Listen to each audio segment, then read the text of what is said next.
Good morning, and thank you for the warm introduction. I certainly sound better on paper than I think I am in reality. Thanks for the opportunity to come and have a chat, and thanks for taking the time out to listen to what I've got to say. What I am to do today is just offer some of the insights and experiences that I've gathered over the last 8 years working in carbon farming.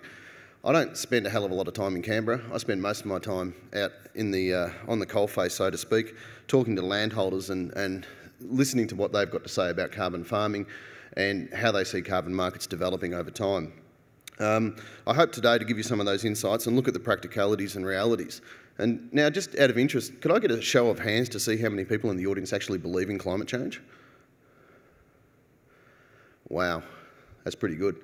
Usually when I do that in presentations, I get no one puts their hand up when you're actually talking to the landholders. But it's funny that no one puts their hand out and there's 50 or 60 people in the audience. So they're obviously there for a reason, and hopefully I'll be able to explore that reason later today. Okay. We're looking at the practicalities and the realities of this situation. The practicalities that governments are making policies based on climate change being real. So whether you believe the science or not, whether climate change is occurring, whether anthropogenic global warming is occurring, governments are making these decisions. Consumers are making choices based on climate change being real, and this is making it very real to us, and particularly to landholders. And landholders really have one basic question: what's in it for me? How do I make money out of it? And that's my job, is to try and explain that to them. It's not so easy. The reality behind this is that the government policies are basically designed to drive consumers to goods and services that have a lower carbon intensity. They want people to use less of these products or use substitute products. And the reality is we have the clean energy future, which creates a demand from the market, and we have the carbon farming initiative, which is part of the supply. However, the ongoing dispute over anthropogenic, I'm not even going to bother with that. The ongoing dispute over global warming creates a great deal of marketing uncertainty. And that's one of the biggest problems we face within the industry. The practicality of the clean energy future and the carbon farming initiative is that they create a framework and a market. And the object of this is to direct private investment to environmental outcomes. The reality, however, is that carbon is a policy-driven environment. The demand for carbon is not driven by the hunger in people's bellies, the need for food and fibre production, for fashion or for raw materials. It's driven by the decisions of politicians. It's decisions by one of the community. So when you have dispute over whether actual global warming is occurring and the impost of a new climate change or clean energy future or a new price on carbon, it really does create some uncertainties, particularly when you have one side of politics, although bizarrely has the same emissions reductions target and has backed the carbon farming initiative, that you have very great uncertainty about how big that market demand is going to be. So that suppresses the market development, particularly when you're asking companies, organisations and individuals to invest significant time and capital into developing carbon systems or carbon farming systems with the fear that it could be all washed away very shortly. So the reality is how do we deal with that political risk, and what are those impacts on demand and supply? Whether you look at the price in carbon, the practicality is agriculture is excluded from a price on carbon. I think we can thank some very strong negotiations from a couple of independents to make sure that that wasn't in. If you remember under the old CPRS, and I am dating myself there, but if you remember under the CPRS, agriculture was looking at being covered in 2015. Well, they've managed to exclude it. The reality is, if you remember what the objectives of a price on carbon is to change consumer behaviour, you look at what farmers are going to have to face. They are going to pay a price on carbon through increased costs of their inputs. You think about what actually occurs on a farm: the fertiliser, the diesel, electricity, transport cost, steel, chemicals, fertilisers and plastics. Reducing them is one option, but there's not a lot of substitute products. I can change my polypipe to aluminium, or I can change my concrete post to steel post. They're all carbon intensive goods and services. So farmers are going to pay it. Then the other side is the farmers are probably going to get squeezed on the other end as well. In this situation, the farmers are going to pay increased transport costs from the processors. If you're sending your meat off to market, it's going to go into cool stores, abattoirs are covered. There's a whole heap of people that are going to actually increase the cost. And many farmers expect agriculture to be covered in the future. So now we look at carbon as a commodity, and this is where it gets pretty interesting to me. The practicality is carbon is a commodity, and it's bought and sold and created on farm like any other commodity. So we can actually address it as a commodity. We can build some of the business systems we require to sell it as a commodity. The reality, however, is how the hell do you bundle it up and send it to market? All right, what we're actually creating is not necessarily carbon. What we're actually selling is not carbon. We're not selling emissions. We're stopping them through sources. We're making abatements, or we're putting them back into forest sinks and soil sinks. It's not actually delivered anywhere. So when you're trying to talk to landholders out in the back blocks of Western Australia and back of Burke, literally at Wanaring, they do ask the question, what do I do with it? What am I actually selling? You know, it's a big question to them. It becomes quite esoteric. If you look at the demographic of landholders and what you're trying to explain to them, it becomes quite difficult for them to understand. They want to know what they're doing with it, and you have to explain to them you're actually selling, basically, a series of digits in an electronic registry somewhere. It doesn't go over too well too often.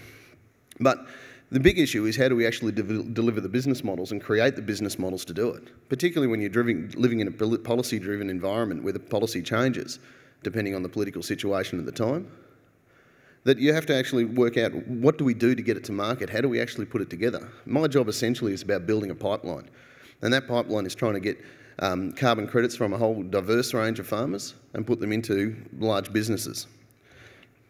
And it's a new industry.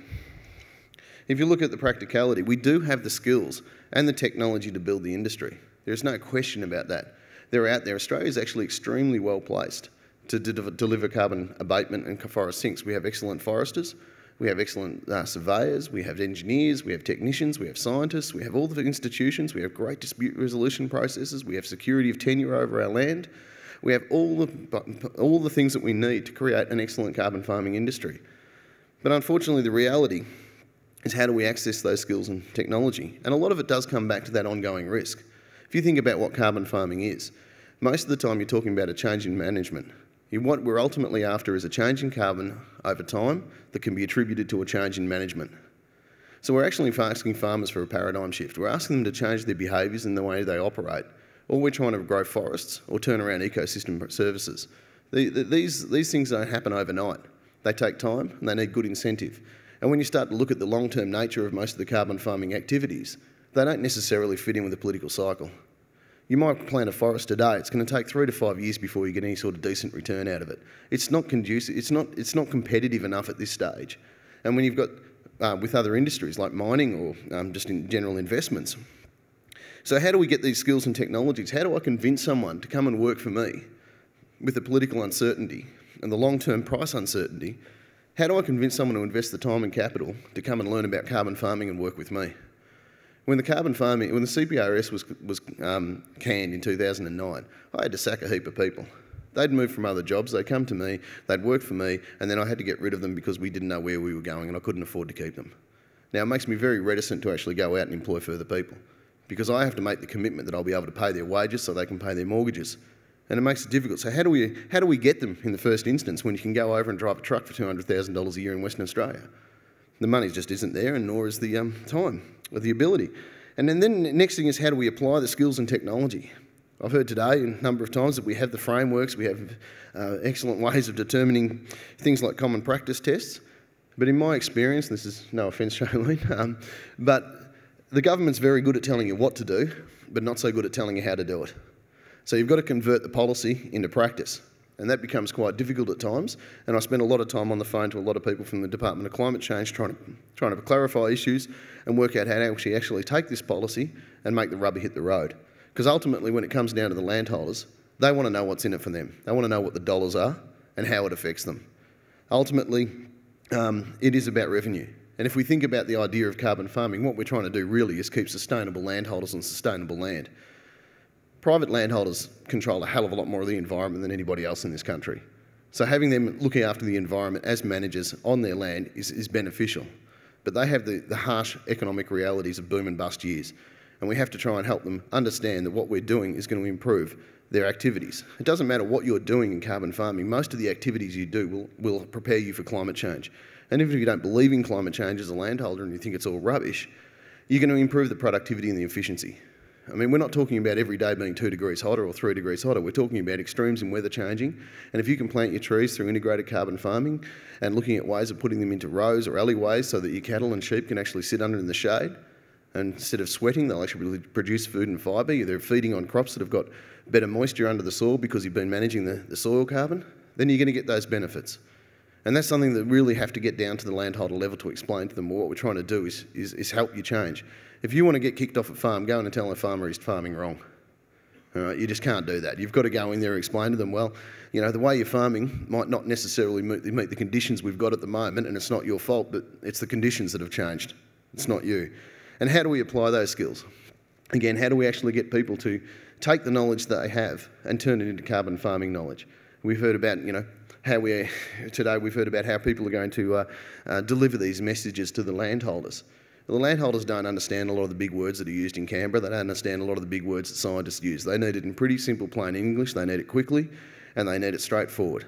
They take time out of their day to come and visit, and they take time out of their day. But realistically, they are trying to put food on the table. They are developing food and fibre, and this is another thing they have to deal with. And it's certainly causing some angst out there. The reality, the practicality actually, is that all farmers are carbon farmers. They all produce emissions. They all sequester carbon in one form or another.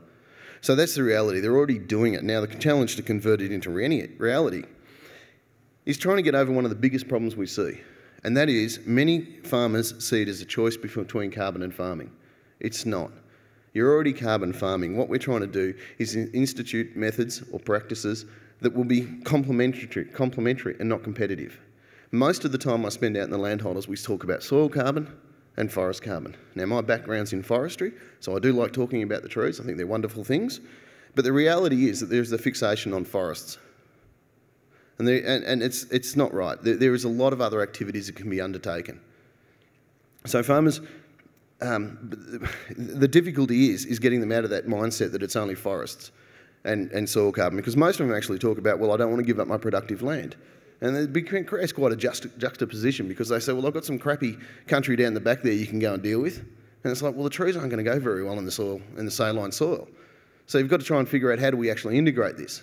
How do we make the difference, or how do we put the value proposition to them? How do you prove it? And if you're talking forest sequestration, where you're talking change in land use over 100 years, if you try and do a return on investment or an internal rate of return over 100 years, it's pretty rubbery at best. But you've got to make these values judgments, because the farmers are making, their primary asset is their land. And that primary asset has to make money for them. So we have to be able to actually explain to them how they can convert what they're already doing into revenue. So we're looking for those complementary and not competitive actions.